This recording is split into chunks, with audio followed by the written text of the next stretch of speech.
Alabaster wind, soft cotton, feels like gold. What if it wasn't a dream, but a reality? Fighting for nothing, orange roughy, swimming upstream. Trickling down the face of a woman. A man? Who is this? What does this all mean? What is the way out?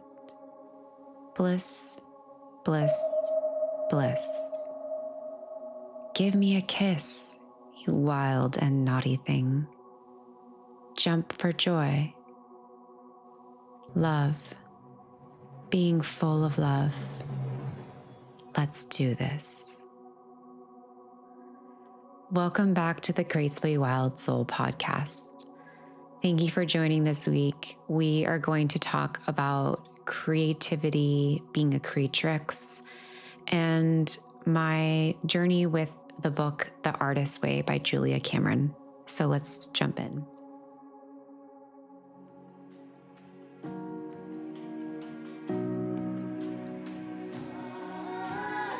Welcome to the Gracefully Wild Soul podcast. I'm Kirsten, a mother and soul guide, and this is a space where your soul is witnessed and the frequency of your heart is felt. Together, we will have intimate conversations about the essence of life, the beauty of your soul's path, and our evolution as women and as mothers. Through channeled words, lived experiences, and the wisdom of nature's rhythms, the soul, and the sacred feminine, this is where the gracefully wild woman begins to rise. All right, what you heard me read before we dropped into the episode was a poem that I wrote last year on July 18th, 2025. And last year, I was working with a mentor to really deepen my connection and voice with my womb space. And I wasn't expecting this creatrix energy to be part of that mentorship. I was really trying to deepen my understanding and my ongoing conversation with my femininity, with that sacral space inside of me, my womb. And ultimately, I, knew that this space holds the seat of our creation, our creativity, but I really didn't connect the dots. And so when I was in this womb and cacao mentorship, at some point, my mentor, my guide, she said, "Have you read the book, The Artist's Way?" And I said, "No, I have not." And this was after many conversations about tapping into that creatrix, tapping into that Shakti energy, to that creative life force that lives inside of us, all of us, but in particular in us as women. And the seat of that, energy living inside of our womb and the connection that our womb has to our voice, that sacral throat connection. And I had not actually heard of the book. And so when she suggested it, of course, I grabbed the book and began listening. I didn't read the hard copy. I listened to it on audiobook because that's often what I do. And as part of this mentorship, my mentor encouraged me and kind of like assigned me this homework of allowing myself to just free channel, allowing myself to just begin to express in words. And that's what I started to do. And so as I began reading The Artist's Way, I came to know that this is the practice that Julia Cameron essentially sets out in her outline of her book about coming back to your creative life force. And that is called Morning Pages. And essentially, Morning Pages is a stream of consciousness that you are just allowing to unfold on the paper. There's no punctuation. There's no editing of how it sounds. There's no connecting the sentences. It just is whatever's pouring out of you. And for someone that essentially spent a huge portion of her education and then ultimately professional career as someone that was hyper fixated, not because I wanted to, but because that was part of the job, on all of those things, like making sure that the sentences made sense together, formulating a paper where it flows, essentially from beginning to end, and adding citations and different punctuations and parentheses to explain something. Oh, wait, did I forget to tell you what I'm talking about? These are called briefs, like legal briefs. When I was a lawyer, this was something that I did. This is essentially 90% of the job when you are a litigator. You are writing, research and writing. And it was such a huge part of my career as an attorney. And I had done moot court when I was in law school, which is, again, writing these briefs and arguing them. I was on the law review. So, again, writing articles, editing, all of those nuanced details. So I'd never been given permission or this opportunity to just just spill it out on the page, right? And I'm a regular journaling practitioner. I journal regularly, almost every single day. And I did find, when I really get into my journaling practice, that I try to just kind of let myself go and not try to make a whole story. But it is hard to unwind that clock. And so when I found this practice of morning pages and just began to allow it to happen, it felt so freeing. It felt so liberating that I didn't have to make sense.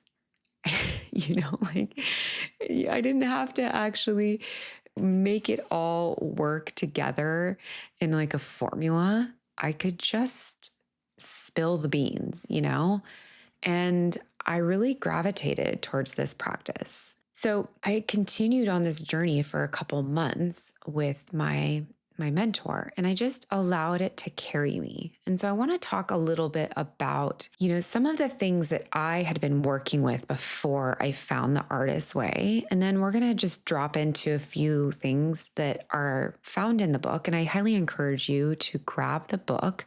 There's tons of literature out there that talks about the artist's way. If you want like a secondary book, there's even journals. There's so many different supportive pieces to help you work through this. I think it's 12-week journey through the artist's way. And again, I'm like a Gemini manifesting generator. I don't follow structure in the same way. So I kind of hop in and out, and I return to things. So look, if that's you, welcome.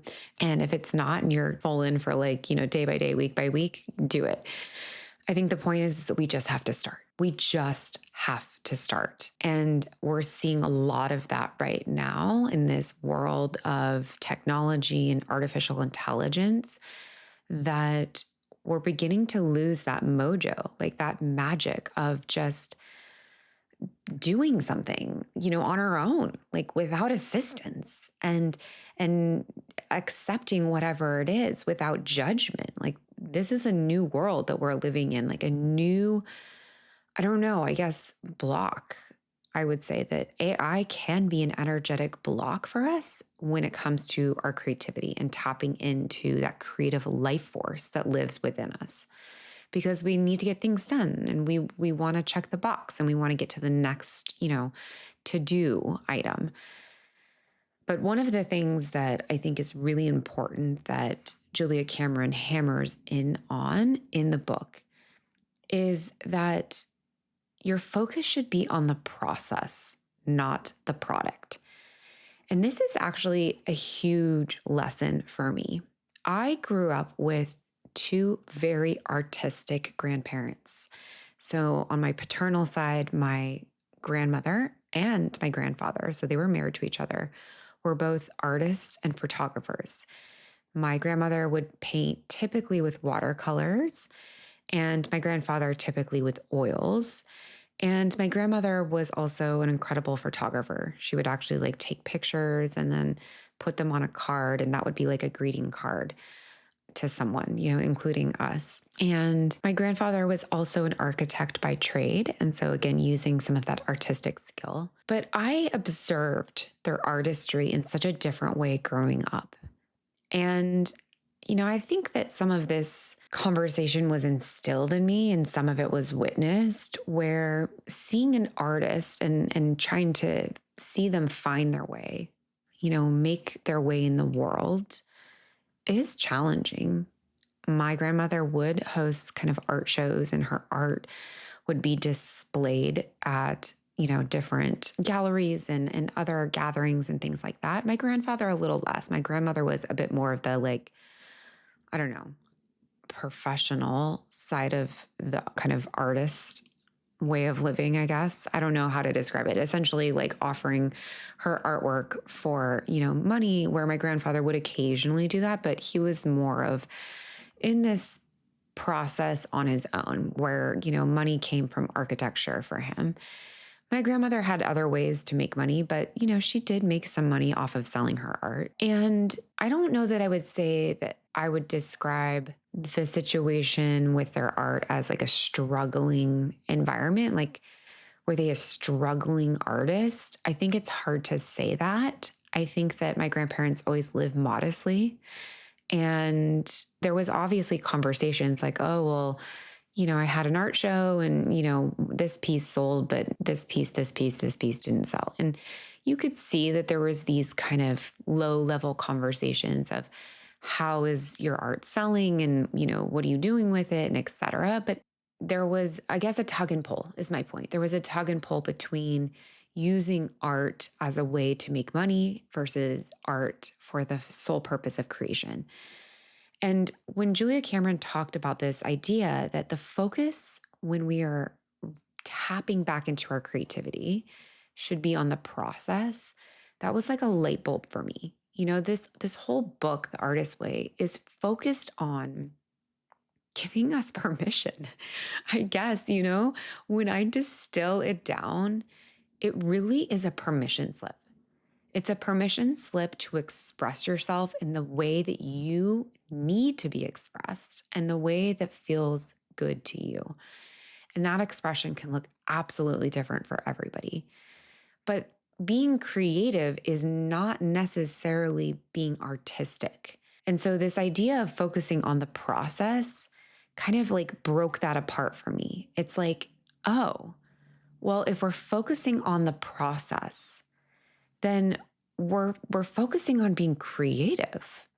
We're focusing on being curious. We're focused on playing, using this as a tool to dance and to try something new. Whereas if we're focused on, the end product, then we really are driving the ship to be relevant. And I do think that sometimes that is the ultimate artist struggle, is feeling like there is a place in this world for them, feeling that they are relevant, that their art is relevant. And so I do think that there is kind of these underlying streams that are happening when we look at the difference of focusing on the process versus focusing on the product.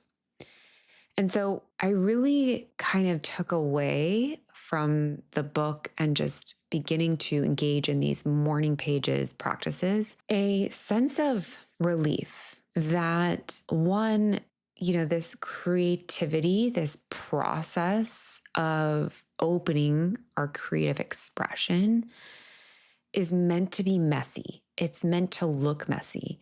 And who is it to define that mess is good or not good? That it's valuable or invaluable, that's worth money or not worth money. If it's something that's valuable to you, that is worth everything. That is worth everything. So I think it's just, again, it's tapping back into that space of joy. It's tapping back into that space of creative expression. And again, that's not easy, especially if you work a very corporate 9 to 5 job, with all of the checking the boxes, whatever it is. Maybe you don't have that opportunity to be creative in your chunk of your day, where the chunk of your time is really being used. But this episode and this call back to this practice of finding your self expression is an opportunity to explore the process from within. It's an opportunity to see what it is being called to you in your creative expression. And so I think we often think of the artist, again, like I know the artist way and all of that, as the same thing as being creative, but they're not.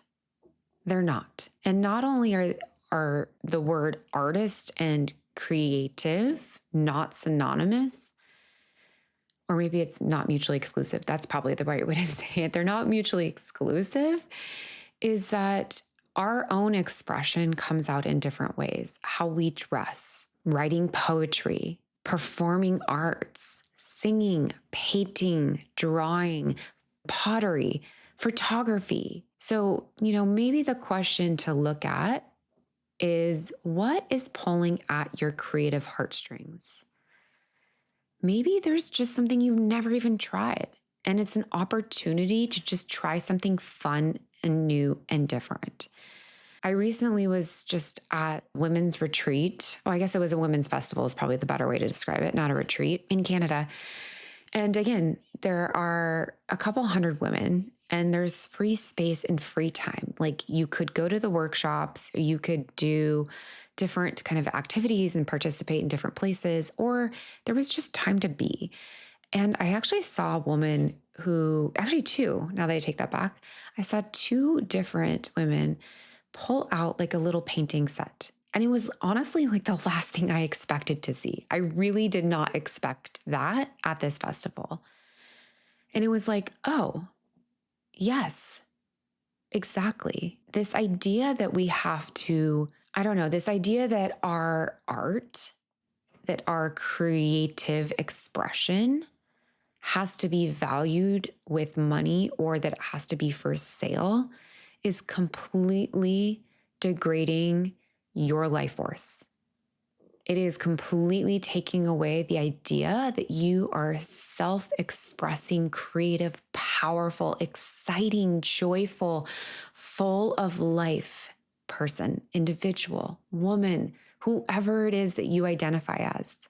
And so this book, The Artist's Way, I feel is just that gentle pull back to that space.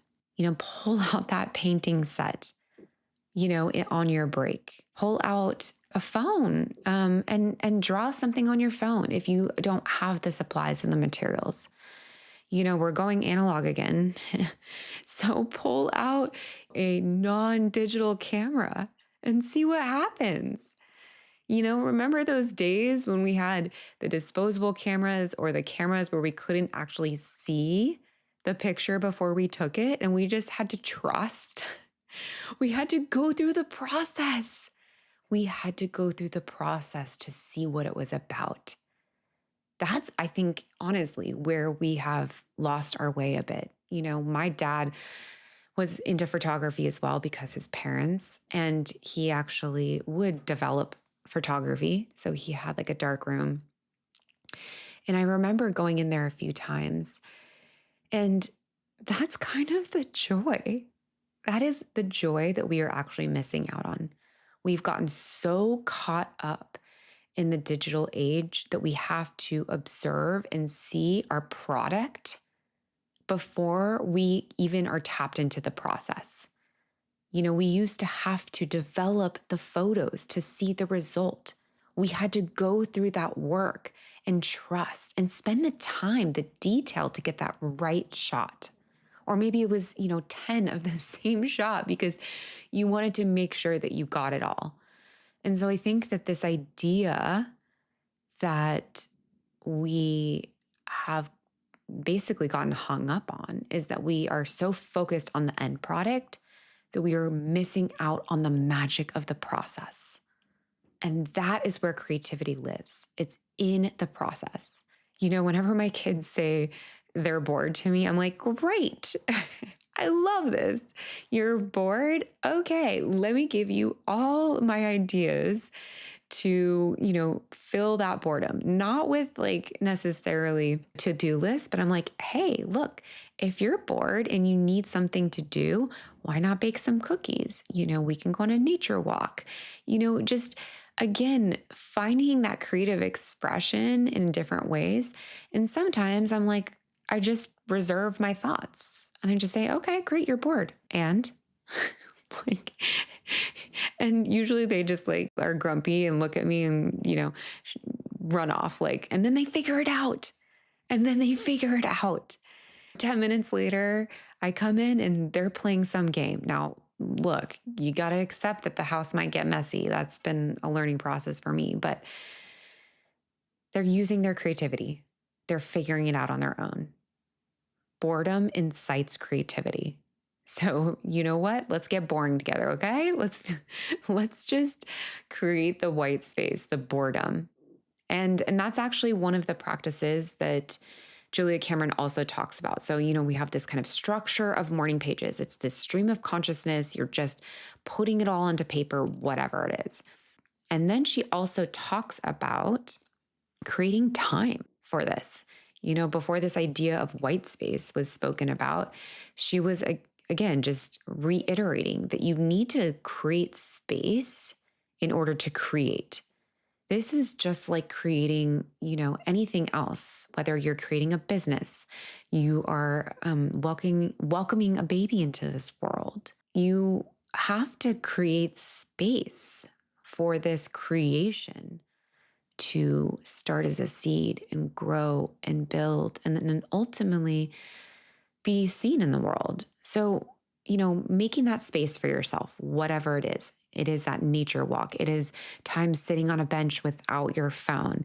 It's meditating. It's literally just laying in the grass, eating your lunch without distractions, whatever it is, but removing the distractions and allowing yourself to maybe be a little bored, to invite the creativity in your life. And the other thing that she talks about is kind of along the same lines. It's having like time set aside, like dedicating a date and like a chunk of time, like a block of time. So if you're one of those people that's like hyper organized and has your color coded schedule and calendar and you need time blocks, well, add it in there, friend. Add in that time block. Put in a time block for creative space, a date with yourself to tap in to your whatever it is. And, the morning pages really is meant to be done in the morning, but if you can't, then do it during this time. And that's just because in the morning, when we actually clear the decks and we just drop all of that onto paper, we are automatically creating space for the rest of our day and whatever might unfold in that moment, in that, couple of hours that are following into the afternoon and into the evening. So those are kind of the three things that Julia Cameron really hones in on when she is moving through this 12-week journey to come back to your creative expression. And so, that brings me back to some of the things that I was playing around with during this mentorship. And I have huge, energetic blocks. I have huge, shame around feeling fully expressed. My wounding really is around my voice. That's why doing this podcast is also so healing for me, because I held back for so long in my words and my expression. And so I definitely was visiting some shadows during this time.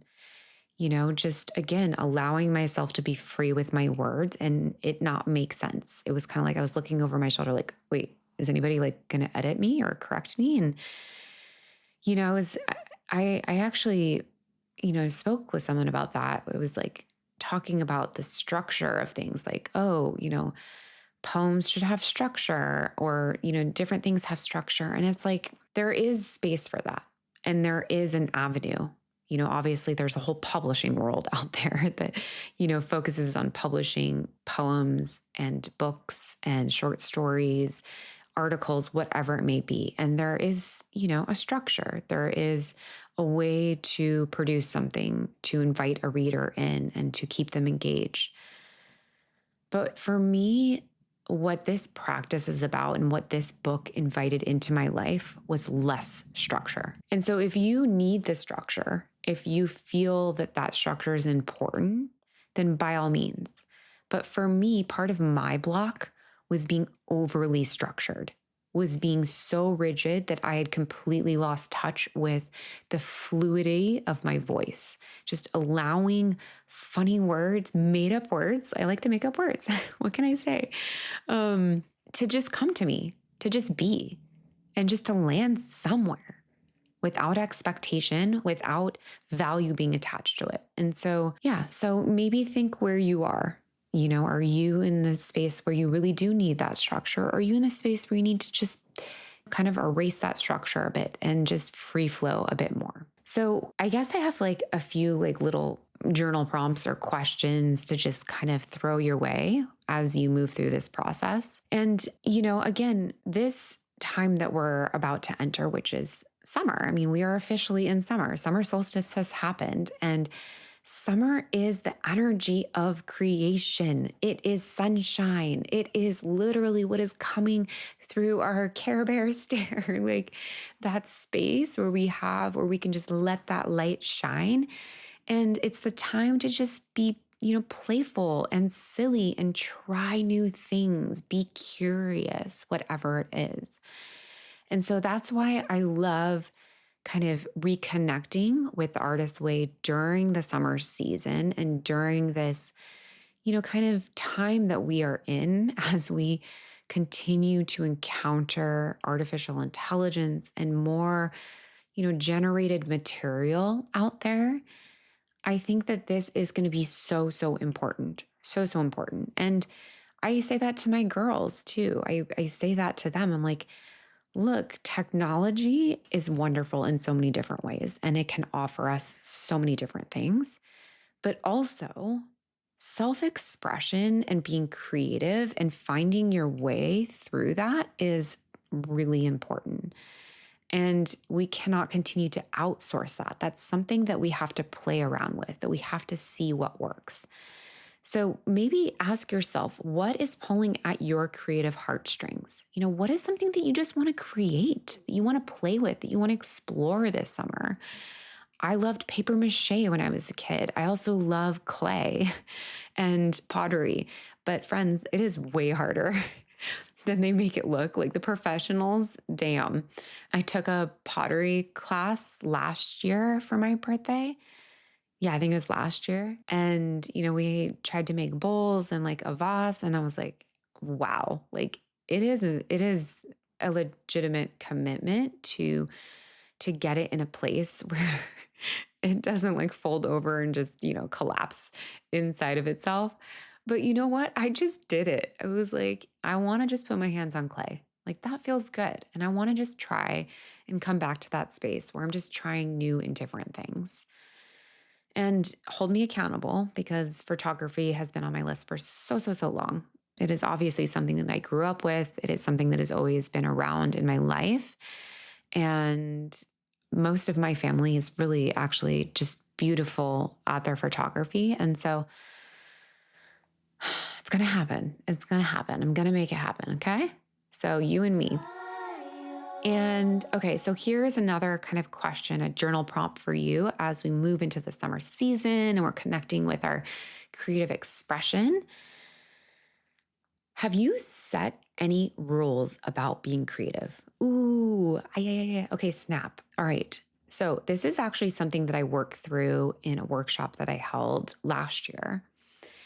And this is really going back to some of those limiting beliefs that we have formulated at some point in our lives, right? There might have been a moment where you created something as a kid and somebody said, nope, that's not good.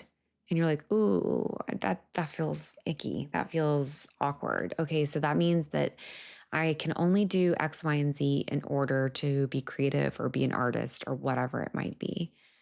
So then you started creating these rules. And then every time you went to go be creative, you essentially came back to that same spot where, like, well, it's not creative unless it's X, right? So, like, you created these rules that are essentially a limiting belief about your ability to be fully expressed. So maybe just play around with that. Have you set any rules about being creative? Okay. Next little journal prompt. When do you feel fully expressed? When do you feel fully expressed?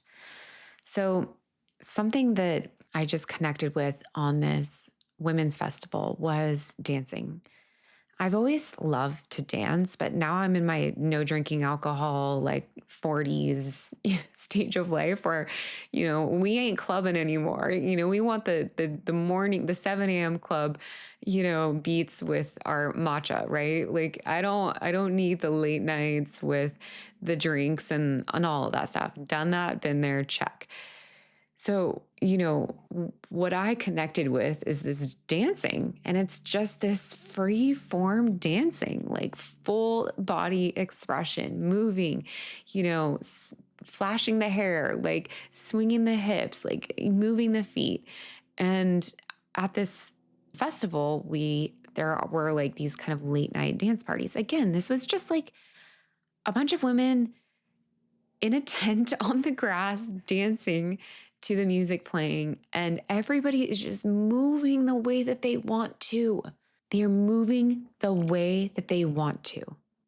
They are not holding back.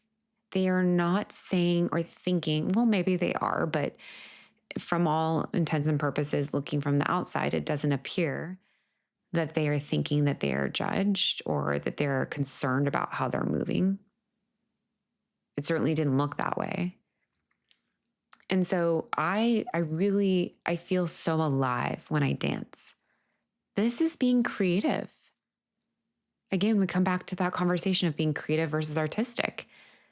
Dancing is creating. You're moving energy. You're creating something in this world to be seen, to be witnessed, to be moved, whatever it is. So, when do you feel fully expressed? And right now, I'm working through the poetry thing. I really love it, but I haven't shared a lot of it. I'm still navigating through that piece of myself, of feeling fully willing to let it be out in the world. So I'm working on it. We're in this process together. Okay. This is a dance move between you and me. We're in flow. The next journal prompt that I have for you is, are you willing to lose yourself? Are you willing to lose yourself? And so I'm just going to come back to that, dance party that we had, like literally losing yourself in the rhythm, losing yourself to, I don't give a F what people think or say about what I'm doing. I'm doing it because it is right for me. I'm doing it because it is my creative expression. I'm doing it because it lights my soul on fire. That's what I'm talking about. Lose yourself to the craft. Be one with it. Allow it to essentially move through you. You are the channel for that, whatever it might be. Okay, so I did kind of mention this before, but I think ultimately, woven throughout all of these questions and these elements, and essentially what Julia Cameron's trying to get us to do is coming back to this idea of being good or being good enough, right? That is maybe the artist's struggle. Am I good enough? Is my art good enough to sell? And is my art good? Like, again, outsourcing approval to other people. And I know certainly for me, that was wrapped up in all of the crafts that I'm exploring with. I'm exploring this poetry. I'm going to explore the photography. I'm exploring more dance. I'm exploring the moving of my voice, singing, humming. So if we have this idea about what is good, what essentially people believe to be good, what is worthy, then we're never going to be in our creative selves. We're just going to be producing. We're going to be in a productive self because we're only making something in order to satisfy someone else's expectations of what good is. And so there are a tremendous number of limiting beliefs and energetic blocks that are wrapped up in creative expression. So many times I hear moms, when it comes to doing things at school, volunteer work, I'm not creative. Like, fuck that. Come on. Of course you are. Of course you are. We are all creative. We are all meant to create. Now, your creation might look different than someone else's. You might feel more alive in a different creative avenue, but we are all creative. So let's slash and burn that limiting belief out of our vocabulary. Just pick up the colored pencils and make the art. Start the singing, start the dancing, whatever it is that sings to your soul. Do it. And really, that's this idea of like social acceptance, being accepted out in the world. Do I fit in? Where do I fit in? How does this fit in? Is it valuable? Is it worthy? So again, coming back to all of these limiting beliefs that hold us back from our full creatrix, our ability to fully express ourselves. So some of these questions are there to explore, all of those maybe underlying wounds. Maybe somebody told you again that something that you did wasn't good. And I've visited this with my girls too, when they were young, and I continue to do this, where they're like, oh, I don't like my art, or it's not good. I'm like, art is in the eye of the beholder. There is no right or wrong, good or bad. It's just expression. It's just expression. And what someone loves can be different than what someone else loves. They're both creative. They're both, I'm going to use the word good, however we define that. It's art is expression. It's not about being good or bad. Okay, so I think that I want to end this session with a quote from The Artist's Way. And here it goes. The essential element in nurturing our creativity lies in nurturing ourselves. Julia Cameron. I encourage you to tap into that beautiful creative energy that you have. Just play around with whatever it is that speaks to your soul, whether that's writing or singing, playing music, dancing, painting, photography, cooking, any of it. Just invite the curiosity into your life in the summer season. And when you find your jam, when you find the thing, tell me what it is. I want to hear from you. All right. I look forward to catching you on the next episode. Bye. Thank you, love, for being here. May you walk forward guided by the wild wisdom of your soul and the truth of your heart. To find me beyond the podcast, you can join my newsletter at soulbabe.com for continual updates on offerings and other teachings, or subscribe to the Gracefully Wild Soul Substack. Until next time.